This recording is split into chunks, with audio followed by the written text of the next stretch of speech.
लागण करताना खत कुठलं टाकलं पाहिजे? जर तुम्ही शेणखत जर वापरला तर दुसरं खत टाकायची काहीच गरज नाही. तर याला पाणी द्यायचं लागतं का? पाणी म्हणजे कसं शक्यतो पाणी सोयाबीनला देऊच नाही.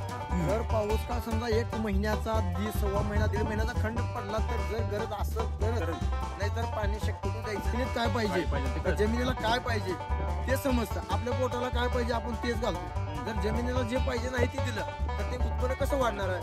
तर जमिनीला काय पाहिजे ते आपल्या जिल्ह्याच्या ठिकाणी प्रशिक्षण केलं असतं. तिथं माती परीक्षण करायचं आणि त्या जमिनीला समजा गंधक पाहिजे तर गंधक वापरलं पाहिजे. आपल्या जमिनीला समजा एखादा पदार्थ नाही नकोच आहे तर ती वापरलं तर आपण उत्पन्नात कसलीच वाढ होणार नाही. त्यामुळे माती परीक्षण करा, त्याच्यातून उत्पन्नात 100% वाढ होणार.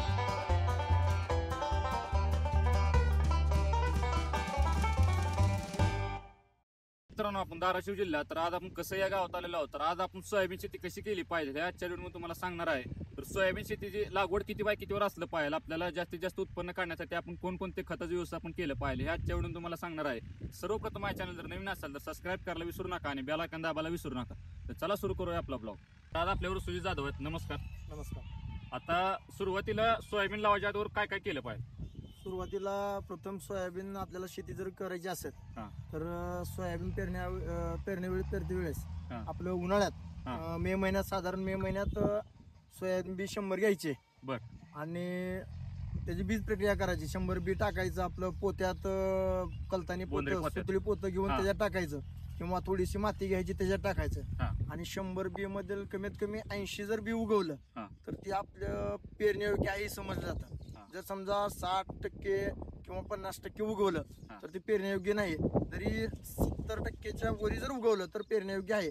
जर समजा 60% उगवलं तरी सुद्धा चालेल, पण थोडं जास्त पेरावं लागलं आपल्याला दाट पेरावं लागलं तर मग ती उगवण क्षमता म्हणजे बरोबर होईल. आणि त्यानंतर बीज प्रक्रिया जर व्यवस्थित केली, त्यानंतर मोठा पाऊस पडल्यानंतर आपल्या रानात भरपूर ओल झालंय, त्यानंतर रोटर करून घ्यायचं. रोटर केल्यानंतर आपलं बैलावरची पेरणी तर अतिउत्तमच, पण जर बैल नसतील तर ट्रॅक्टरच्या पेरणीवर करून घ्यायची पेरणी. 16 इंच अंतर पेरणी अंतर असतं प्रत्येकाचं, 16 इंच अंतर असतो. जर तुमचं जर जास्त चिबडीचं रान असेल, समजा पाणी धरून राहतंय, पाणी जास्त लागत असेल तर टोकन पद्धत केलेली अतिउत्तम. सरी सोडून टोकन पद्धत करायची, त्याच्यात उत्पन्न सुद्धा भरपूर होतंय आणि पाणी धरून लागत नाही आणि पाणीही लागत नाही सोयाबीनला. आणि जर तुमचं चिबडीचं रान नसेल, वापशाचं रान असेल तर आपलं हाय असं पेरणी यंत्रावर पेरून घ्यायचं. त्यामध्ये ग्रीन गोल्ड व्हरायटी आहे, 162 आहे, 1188 आहे, परत केडीएस 726 आहे आणि 1001 आहे. भरपूर व्हरायटी आहेत. आता ही कोणती व्हरायटी? ही आहे 1188 व्हरायटी आहे. 1188 व्हरायटी का निवडली मी? ही 1188 व्हरायटी ही पाण्यात टिकते. भरपूर पाऊस झाला तरी पण टिकते पाण्यात. आणि शेवटी पण का जर पाऊस काळ भरपूर लागून बसला, शेवटी जर रान वापसल नाही वापसलं तर आपल्याला काढायला तकलीफ होते. त्याच्यामुळे जर थांबलं तरी सुद्धा ती शेंग आहे ना फुटत नाही. 1188 शेंगाचं कव्हर आहे ना ते मजबूत आहे, तसं ग्रीन गोल्डचं नाही. त्याच्यामुळे मी 1188 व्हरायटी निवडली. आता लागण करताना खत कुठलं टाकलं पाहिजे का? जर तुम्ही शेणखत जर वापरला तर दुसरं खत टाकायची काहीच गरज नाही. पहिल्यांदा शेणखत जर वापरला तर समजा शेणखत नसेल तर त्यामध्ये जर सुरुवातीला DAP वापरली तर अतिउत्तम. DAP मध्ये 16 हे आहे आपलं गंधक आहे, सुपर मिक्स आहे त्याच्यात. जर DAP नाही मिळाली तर 10-26-26 किंवा 20-20-0-13 ही पण खत चांगला आहे सोयाबीनसाठी. लागवडीपर्यंत झालं आपलं. लागवडीनंतर त्यानंतर आपण पुढची प्रोसेसिंग. लागवडीनंतर बघा, जर पेरलं, जर तुमच्या रानात जर गवत जर भरपूर येत असेल तर 24 तासाच्या आतची एक फवारणी आहे. ही फवारणी करून घेतलं तर गवत पण येणार नाही. आणि जर 24 तासाच नाही जमलं तर पेरल्यापासून 21 दिवसानंतर बी तुम्ही जर फवारलो तर गवत नाही येणार. आणि सुरुवातीला पेरलं जर चांगलं व्यवस्थित उगवण क्षमता झाली, 21 दिवस झाल्यानंतर कोळपण करून घ्यायचे. कोळपण केल्यानंतर जर फवारणी करू असली तर फवारणी करायची गरज असली तर त्यानंतर एक 30-35 दिवस झाले की अजून एखादी जर चान्स मिळाला, पावसाळा कोरडा रान असेल तर अजून एखादी कोळपण केलं तर अतिउत्तम. दोन कोळपण झाले तर भारी, पण कोळपण 40 दिवसाच्या नंतर कोळपण अजिबात करायचं नाही.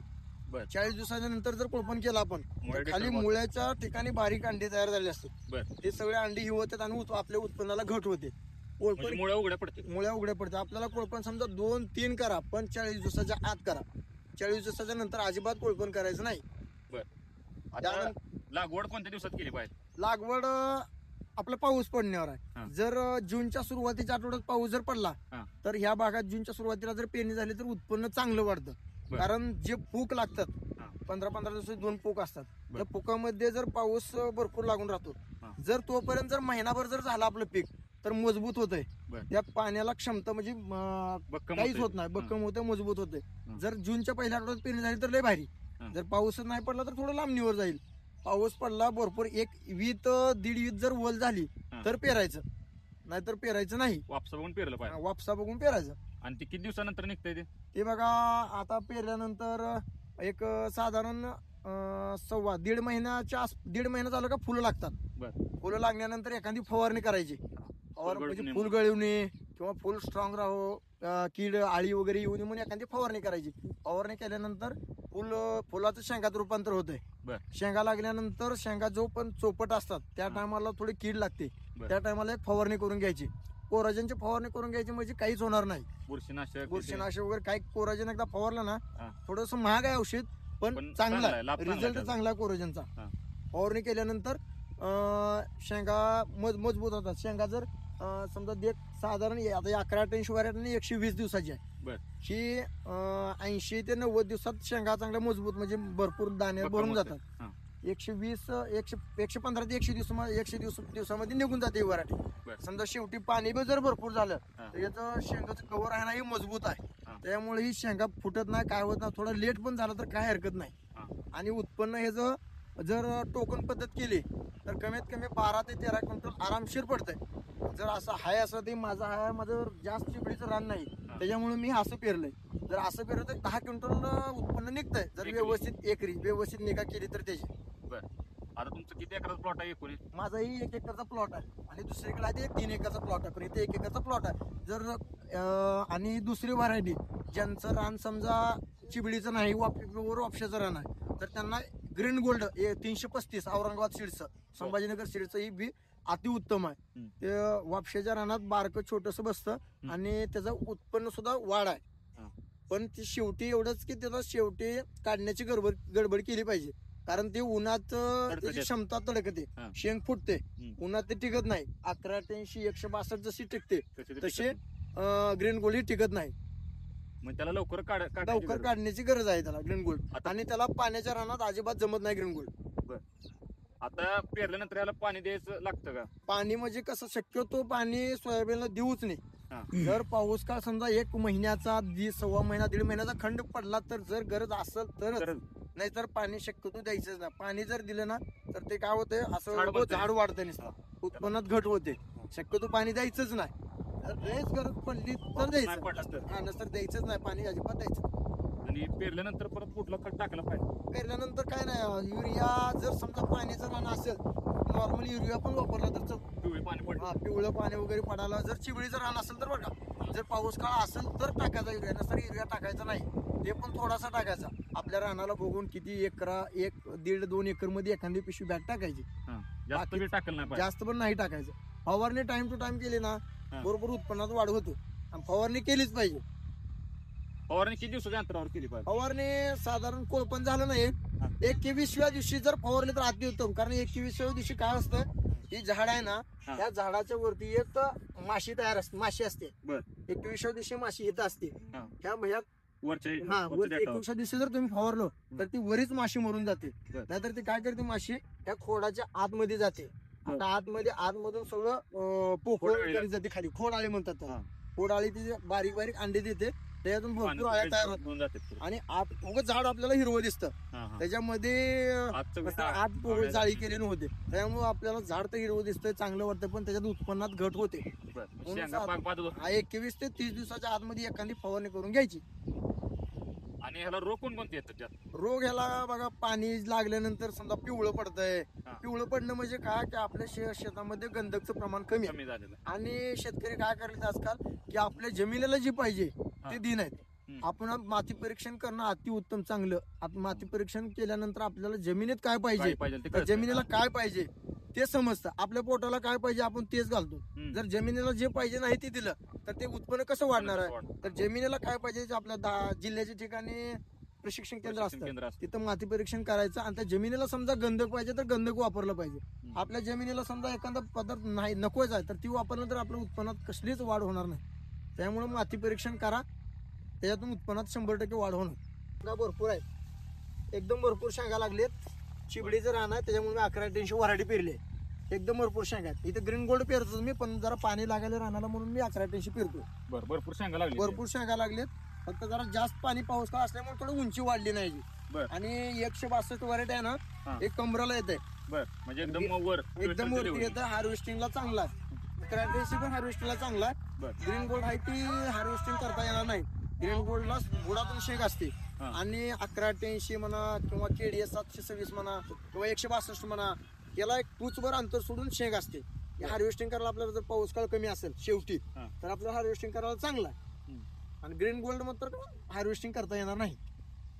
आता याला खर्च किती येतो एकरातून? खर्च साधारण बघा, सुरुवातीला एक बॅग घेतली आपण बाजारातून तर एक 4,000 रुपये साधारण बियाला जाते. 1,000 एक बी पिशवी चांगली आहे. 4,000 बियाला. जर समजा बी जर तुम्ही गेल्या वर्षीचं ठुलं जर व्यवस्थित कलतानी पिशवीत जर ठुलं व्यवस्थित, फक्त पिशवी ठेवताना काय करायचं, एकावर एक ठेवायची नाही, इकडे एक ठेवायची. एकावर एक ठेवल्यानंतर त्याची क्षमता कमी होते.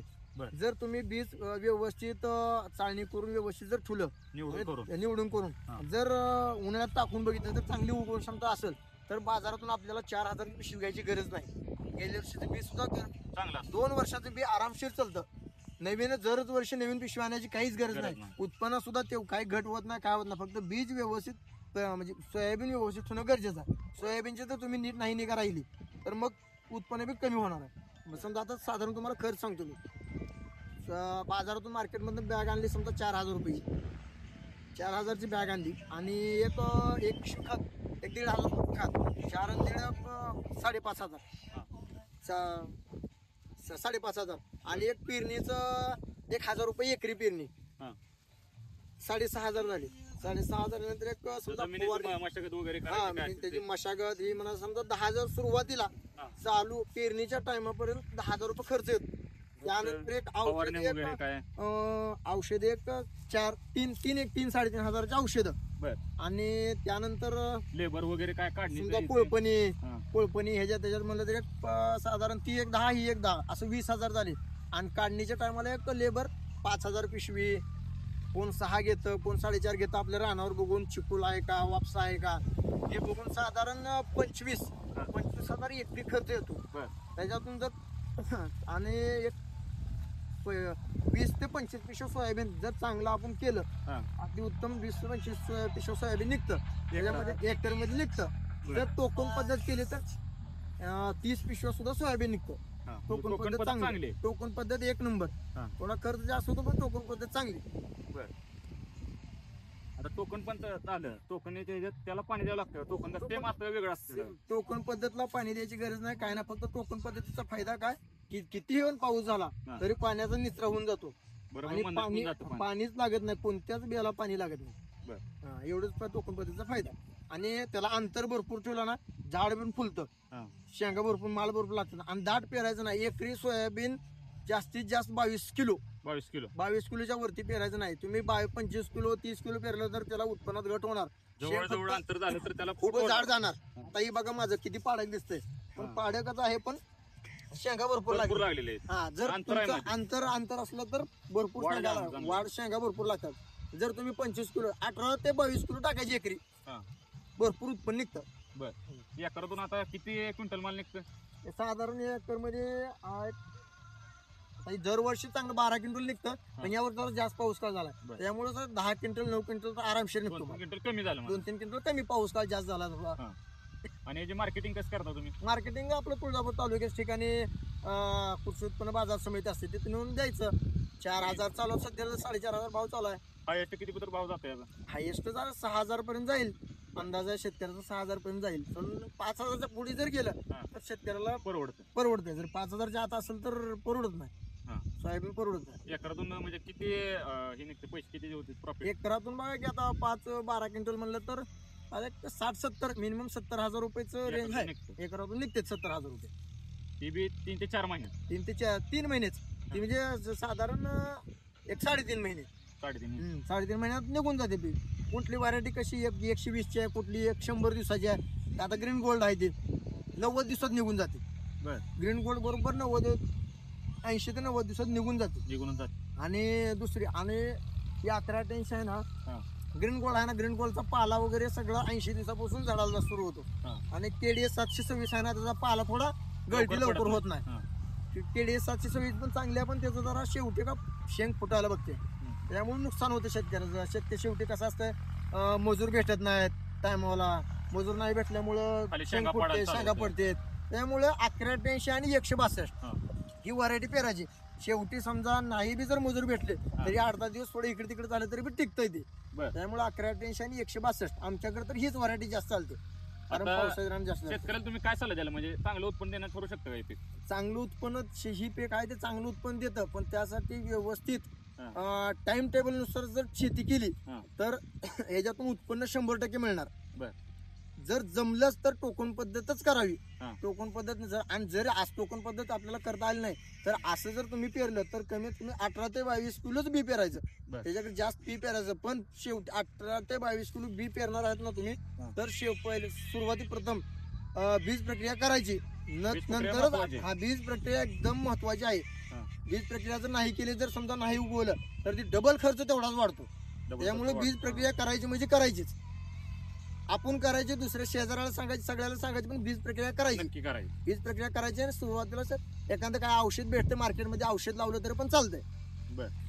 तर मित्रांनो, तुम्हाला माहिती कशी वाटली तेवढं कमेंट बॉक्समध्ये नक्की सांगा आणि जास्तीत जास्त शेअर करा. तर धन्यवाद.